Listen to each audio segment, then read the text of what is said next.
Hey, folks, welcome to Affiliate Nerd Out. I am your nerderator, Dustin House, spreading that good word about affiliate marketing. My guest today is Karen Garcia from Lab 6 Media, an old friend of mine in the industry. Karen, welcome to the Nerdatorium. Hey, we finally made it. You made it. This is your second time around. The first one was like kind of a group setting, but Right, so glad you could come and spend a whole full half hour with me today. exactly. And talking about Q4 preparations. That's our Yeah. topic of the day. But before we get into that, Karen, tell everybody who you are. I'm Karen Garcia. I'm the co-founder of Lab 6 Media.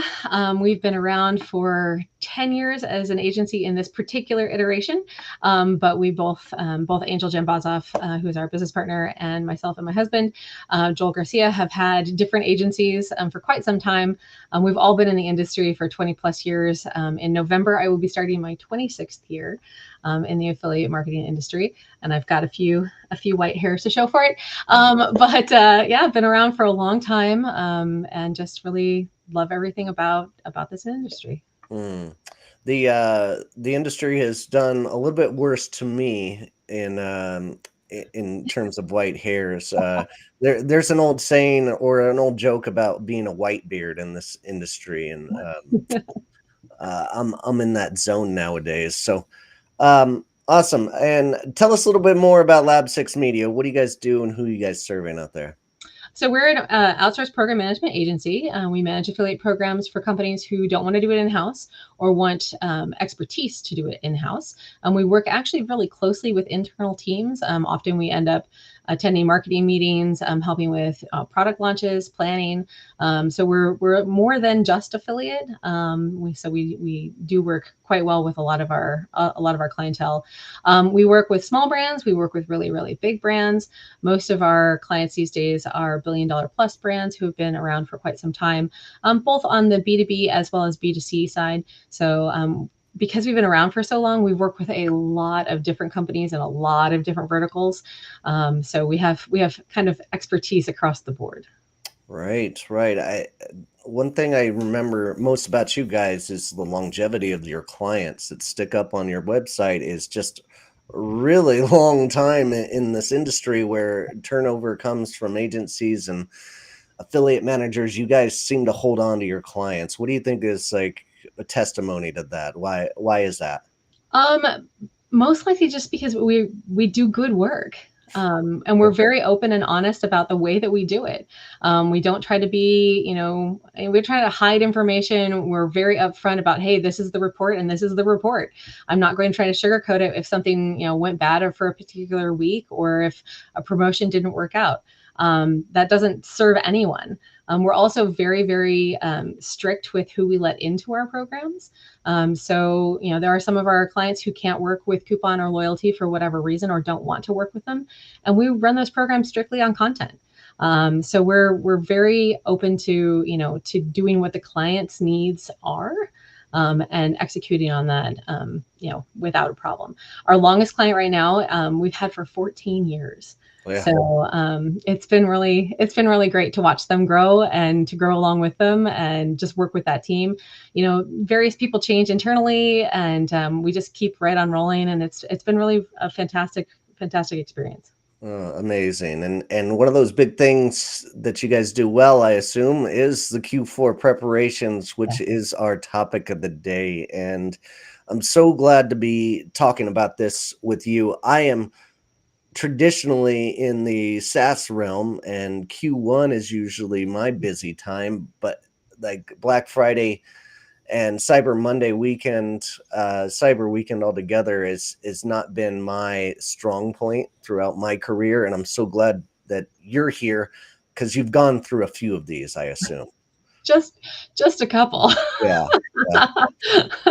Well, Back in the day, we didn't have this, but yes. In the early 2000s, Black Friday was not such a big thing online. yeah, People were still thinking that, oh, well, the dot-com bubble hadn't yet happened, and this is a flash in the pan. It's not going to stay. And of course, that's all yeah. hooey at this point, water under the bridge. So I think the biggest thing to note about this particular year, this is a weird one. This is the latest that Thanksgiving can actually be. You can't get any later than this. So the distance in terms of days between, Black Friday and Christmas is short. It's very short. Layered on top of that is an election. So we have, rather than the traditional, we usually have about 4 periods that we see with Q4. So there's the pre-Cyber Week, there's Cyber Week, post Cyber Week, and then what some people are calling Q5. So between Christmas and New Year's, right? That 2 week period where you're like kind of like there's nothing really happening, but you have to prep for Q1. And it's the middle of holidays and everyone's traveling and eating lots of things and all that good stuff. This year, we have kind of this weird 6 period thing happening. So right now we're looking at between now and mid-October. So because the election is going to cause distraction, period, end of story. It doesn't matter, which color you ascribe yourself to, it's going to be a distraction. So now through mid-October is going to be that kind of first period. And then from mid-October through likely around Veterans Day, so week post-election, we'll have a kind of quieter period where there are still people shopping, but maybe not a ton, right? Pre-Cyber Week is going to move kind of from Veterans Day through Thanksgiving. And then we'll have our Cyber Week, our post-Cyber Week, and then that Q5 period again. The thing to note, that kind of pre-Cyber Week period between Veterans Day and Thanksgiving, a majority of the additional holidays fall in that period this year. So we're talking Singles Day, we're talking Giving Tuesday, Green Monday, Free Shipping Day. It all kind of falls like right in, that 2 to 3 week period, right around Thanksgiving. So it's going to be really fast and furious. The other thing to consider here is shipping cutoffs. We don't know them yet. We probably will know them here in about a week and a half. Traditionally, the United States Post Office puts this out around October 7th to 10th. They put out when their dates are. So when that shipping cutoff date comes from the postal office, then we'll see all of the other carriers make finalizations on when their shipping is. So then we'll have that end date for that shipping period before Christmas. So in terms of planning your calendar, some of it obviously can already be done. Some of it you're going to have to be flexible about and adjust as necessary based upon what vertical your merchants are in, what is available. So if you're on the publisher side, if you have a merchant you're working with that doesn't offer commissions on gift cards, they may actually end up cutting sales sooner.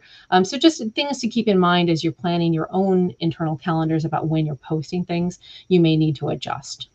For sure. Just as every affiliate program is different, every brand is different for the preparations for these, who's going to go harder than others. Right. You just don't know. And with this, I assume you've already started your Q4 preparations because you know what this beast is and how hard it's going to hit all of the brands you're working with. But for those of you that haven't gotten started yet, we're coming up with a checklist to start us off here. And what is on this checklist that you get rolling with, Karen? So obviously the first thing is that calendar. So just kind of laying out when your internal promotions that are customer facing are going to be. And then if you're also going to run any promotions that are, affiliate or partner facing. This year with the consumer promotions, the one thing to remember is that it's going to be more critical than this year than it has been in the past. And earlier, frankly, is better. There's a great report out from a company called Salsify. It's their 2024 Holiday Consumer Research Report. And in that report, 36% of holiday shoppers self-identified as bargain hunters. So the things that are most important to them are savings, discounts, and value as their top priorities for shopping this particular year. And then an additional 32%, and you can only pick one category. So these are, 60, what is that? What did I say? 68% total are falling into these two categories alone. That 32% identified as research mavens. So product information, value, reviews, quality, those things are most important to that particular shopping cohort. So those are those key purchase drivers for them. And according to that same report, 27% of shoppers have already started shopping, and 50% will shop before we get to Thanksgiving. So the sooner you get your promotions out to consumers, the better this year. People aren't going to wait. They're going to shop very early. And then if you have a specific demographic, and this is why I really love this particular report.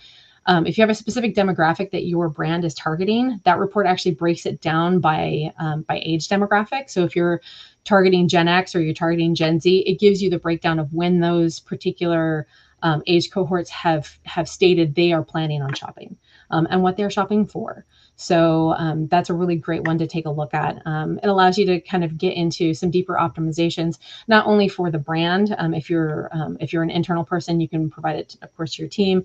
If you're an outsource team like us, we provide it to our merchants, so they can see, if they need to adjust something. And it allows you to do some deeper optimizations as well with your affiliates. Yeah, that's a lot already. And I'm already going to change my pronoun to research maven. I think Are you that's the one that reads like all the reviews before you make a purchase? for sure. Like not all of them, just the 1 stars. I think those are the most relevant, just to make sure that this isn't a pile of garbage Right, before right. I pull the trigger. Like the number 5s, you can buy all those, Oh right? yeah. And like they're verified purchases, constant. But like the ones is what the ones I care about. Hmm. Um, Yes, yes. great checklist. A lot of things to unfold there. Do you have any, like, you've created your own checklist, but when you're talking about like the dates that those are coming out, where do you get all of this information? This is just collected in your mind throughout the years? A lot of it's collected in my mind, honestly. This is actually it's a terrible party trick. I seem to have a knack for just kind of keeping track of very specific information. So, for example, like today, there are 64 days left until Black Friday, which, because there is a general holiday on November 11th for Veterans Day, means that there are only 42 work days between now and Black Friday. Okay. So you have very little time. If you thought that, well, Q4 starts next week, it's all great, I still have a lot of time. No, you have 42 days, and then it's game over. Yeah. So it's kind of already game over for some stuff already. So I mean, for the OCDers like yourself, there's so little time left. For the ADHDers like me, oh, we've got 40 days left? No problem. yeah, it's fine. I can wait. I got time. No, there are obviously 100%, on day 42, there will be opportunities. But in terms of making it easier for yourself, the sooner you start with some of this stuff, obviously the better. Most of consumer promotions, most likely are probably already kind of planned out. Most of our clients, they've been done for quite some time, but we do know, especially with smaller brands, they are still kind of sorting out exactly what they might want to do.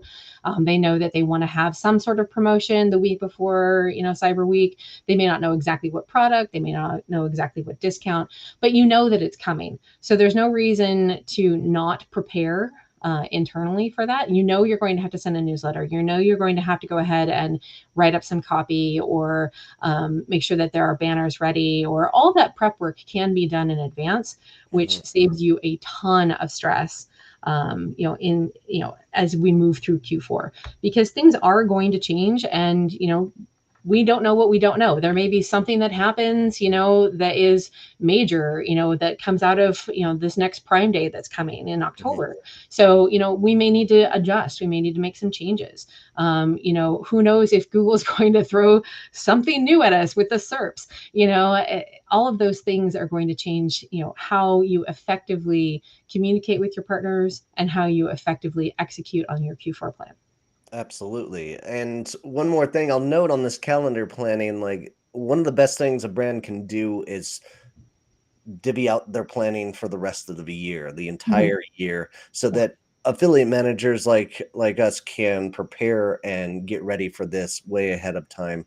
We all know Black Friday's coming and Cyber Weekend's coming, but like the rest of the promotions are also very important for that planning schedule to let your affiliates know. So Exactly. um, along those lines, I wanted to say something real quick. Stephen Robinson said hi, and Awesome. 14 years is amazing, unheard of. I totally agree, Stephen. Thanks for joining us today, bud. Our next thing, outreach to partners. When should this start? And like, do you want to give away too much 2 months in advance? So like, hey, we've got this coupon coming off and for 25% on Cyber Weekend, but make sure you're promoting before then too. Like, what do Yeah. you do here? So in terms of communication, and this is why, kind of calendaring that out is important. And it kind of doesn't matter like how you want to do your calendar. There's a lot of different ways. You'll see a lot of people, using a tool. You may use Google Calendar. You may use a paper calendar just to kind of like line it out until you like make a decision. Asana. There's a lot of different ways to go about that. The best thing to do there though is make sure that when you are communicating that there isn't anything else that you're stepping on. So if there's a big campaign push from the brand, you may want to do it to 24 hours ahead of whenever that is, right? So you're not overlaying things because you figure that a lot of your affiliates, especially influencer partners, are also on those newsletters, and it's easy for that information to actually get lost because they're getting other communications from the brand directly as well as a consumer.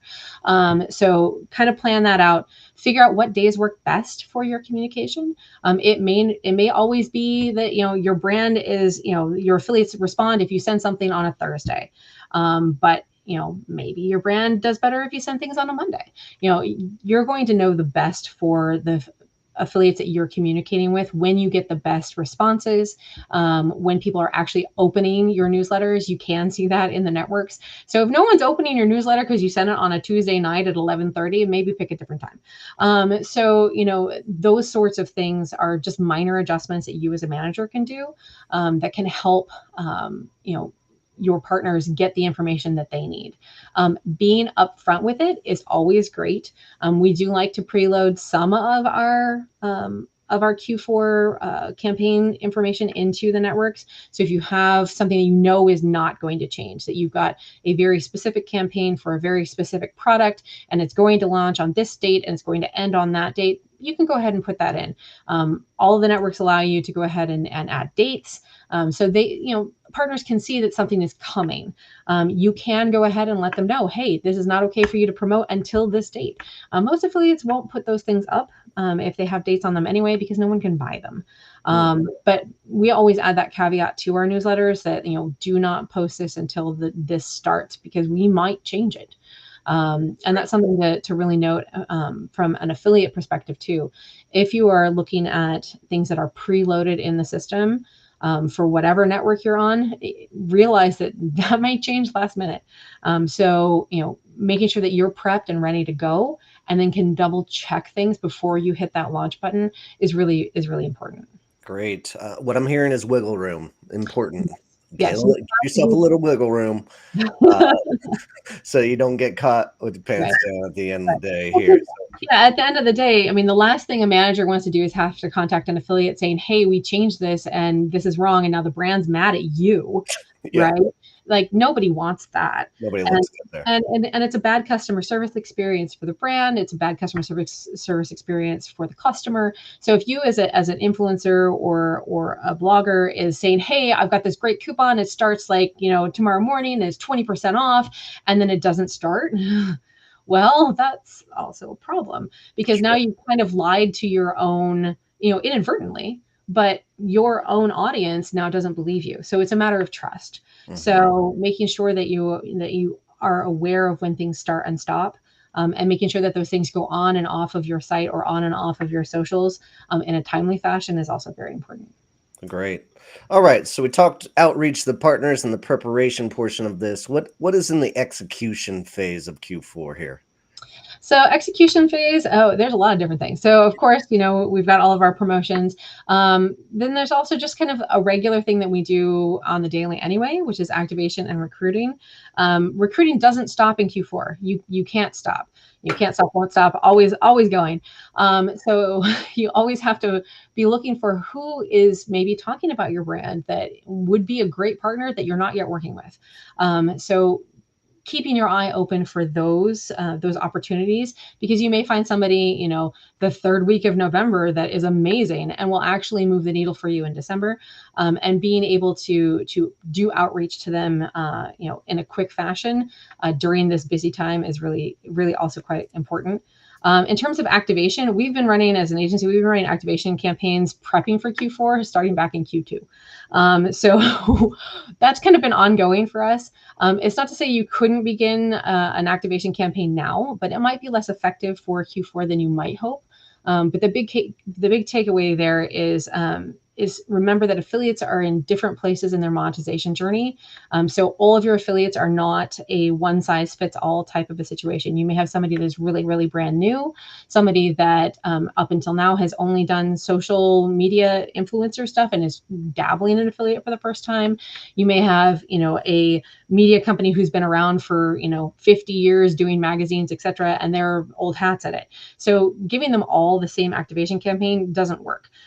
So in general, we recommend brands consider a variety of campaigns and separate your partners into select cohorts and give them a specific task. So whether it's you are interested in helping them make their first sale, you want them to put up a brand new blog post, you want more social shares, give them something specific that you want them to do in that activation campaign and a commensurate reward for it. And then activation campaigns for existing performers, you should also consider those. So your new affiliates or the affiliates who are not yet doing things for you aren't the end all be all. You also need to cater to the folks that are already actively promoting you, that are actively interested in promoting your brand. And then put an eye towards rewarding them for exceeding their past performance in some regard. For sure. And with the execution portion of it, you're inevitably Mhm. going to get some bad eggs out there that are doing Of nefarious course. things, perhaps. Maybe they're pumping up the promotion beyond what the actual discount may be. How do you deal with the compliance during this time? So this is where all of that preparation work comes in handy. You've already done all of your prep work in terms of your newsletters. You've already done all of your prep work in terms of getting your activation campaigns planned, prepped, ready to go. You've already done all of the groundwork of whatever your links are that need to be uploaded into the system. You've got all of the things ready to go, and they're just going to go ahead like clockwork, which frees up your time to deal with the inevitable, which is somebody doing brand bidding or somebody doing Right. cookie stuffing or things like that. So the biggest thing there is paying attention to your metrics. Anything that pops up that is outside of the norm, you're going to want to look at. It's simple as Red that. The last flags. thing you want to do is be caught flat-footed. And then in this day and age, a majority of well-run programs have their own T&Cs that state these are the things that we allow. These are the things that we don't allow. This is what you can promote. This is what you can't promote. Whether or not you can use coupons that are outside of a network, anything that is UGC related, all of those things should be well spelled out in your T&Cs.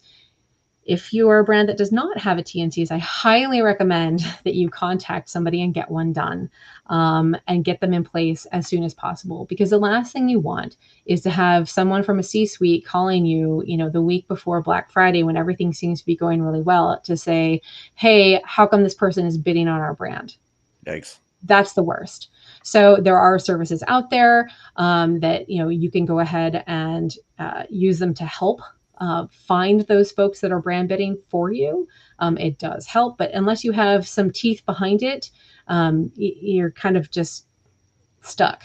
So make sure your T&Cs are in place. Make sure that you are familiar with your T&Cs. If it's been a while since you've read them, go through them and read them. Make a checklist for yourself of, hey, these are the things that we don't allow, and these are the things that we do allow. So if you do have that question that's last minute, that is inflammatory or kind of scary, you have the answer at your fingertips. So you know exactly what is and is not allowed by your partners. And then come up with a few, template style things you can respond to publishers about, whether it's a takedown request, whether it's a reminder. And then all of those reminders, especially about things like brand bidding or coupons, should also go out regularly in your newsletters. We also send out in every single communication, we send out an FTC reminder that you are required to put up your disclosure, and it must be clear, concise, and conspicuous. There is no arguing with the FTC about this. It's a requirement, and it's not just for our brands, it's for all brands. And it's kind of surprising to me the number of influencers that have no idea that this even exists. Um, because it's been around for a while, but it's definitely a problem. So by preparing all of those template style emails ahead of time, that you can go ahead and put specific information in, that will save you a lot of time and a lot of headache. The other thing is remember to take screenshots. Because somebody can easily say, "Oh, well, I'm not doing that." It's like, yeah, you were, and we've got Yes, the yes, yeah. screenshots to prove it. So that's also very helpful. Oh, great call out on that. Like collecting evidence when you Mhm. take away commissions is always a good idea because if you don't have that evidence and they could sue you essentially and it could be a giant legal issue in the Yeah, in nobody wants that. nobody. That's awful. Something that came up in my mind, vanity codes. Is this a yes or a no for the Black Friday, Cyber Monday weekend? What are your thoughts? Definitely varies by brand. Okay. So some brands are okay with vanity code, some brands are not.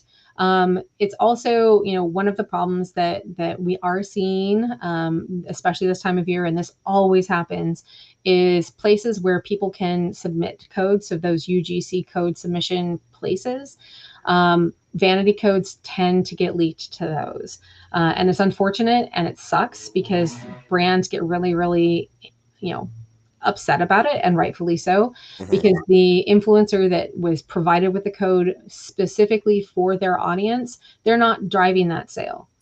So those partners who allow for that UGC to get leaked, they shouldn't be rewarded for that because they're not actually the person it was intended for. So in those cases, part of that is just some preparation in advance, making sure that you have it set up correctly in the variety of systems, that if you're going to work with a custom code, make sure that only the person who it's intended for actually gets credit. And that's super important. All too often we see codes that have to get switched out, and that kind of sucks for everybody involved, because now the influencer has already, may already have a reel up, or may already have a video up on YouTube, and now they have to change things, and that's not always easy, and it's not always possible. So leaked codes are a big problem this time of year. Good call. And speaking of that, I want to thank my sponsor of the day, and that is Inflection. So we're bridging that gap between influencer and affiliate programs. Lots of bells and whistles on this platform, much more affordable than your traditional networks. And AI, the UI, the UX for this platform is just out of this world. I've been working with these guys for the last 4 months and really impressed by the work that they're doing here. And go check it out at dustinhouse.com/inflection and see if it's right for your ecom or D2C brand. So uh, appreciate all the knowledge drops on Q4. And before we let you go, I want to hear about Get Affirmative a little bit more. Can you tell us more about what this product is and what you guys are doing? Sure, sure. So Get Affirmative is a new Chrome extension that we just launched as an agency. We've actually been using it internally for quite some time, but Okay. we've decided to finally share it with everybody else. It's a game changer for us in a lot of ways. Essentially, the Chrome extension allows you to see very easily when someone is already a active and experienced publisher. Mhm. So when you go to a page on a website, if there are social media handles and or affiliate links that are present, it actually changes color up in your header bar to let you know that the information is available, and then it shows you what the social network handles are. So if you want to find somebody's Instagram, you don't have to scroll the page trying to figure out, well, is it in the header? Is it in the sidebar? Is it somewhere in the footer? Is it somewhere in between? You don't have to do that. It's just already right there. It makes it really easy to contact people. And then it also gives you their affiliate IDs for a variety of different networks. So if you have somebody that you go to a site and want to know if they are actively working with affiliate programs, you can see which networks they're already on. Makes it really easy to extend offers to existing affiliates. And then the other thing is on the flip side, it can show you that somebody isn't monetizing, And if it's somebody that is not monetizing at all, that is somebody you can reach out to with a slightly different tact, of course, because they don't know what affiliate is necessarily. Mhm. Or if you have someone that you work with as an existing partner and you're on a particular page that would have, like let's just say a recipe site, and they have an ingredient on the site that you want, it would be great for them to have a product link on, but there's no link on the page at all. Well, you can contact them and say, hey, I was just on your site and I noticed that there's no link for this product here, and I think it'd be great. Here's your link. So it really streamlines a lot of that activation with experienced publishers, and also gives you some opportunities to talk not only with experienced publishers, but perhaps those that are new, with very, very little, wasted time. So Yeah. it saves a ton of time. And yeah, it identifies them automatically, so you don't have to really do anything else. Love that, and such a useful tool as an affiliate manager. I could probably use this 50 times a day to verify whether sites are using affiliate marketing or not. Mhm. Go check it out and use the code Dustin for 15% off there. Um, all right, Karen, really appreciate all you've done here. How do we connect with you? You can find me at lab6media.com. I'm also on LinkedIn, Karen Garcia. I'm basically Karen Garcia lots of places because I've been around for forever. So, but yeah, just send me an email at Karen@lab6media.com if you have any questions, or if you're stuck or want to pick my brain. I'm happy to help. Awesome. Thanks for joining us. All right, folks, that's it for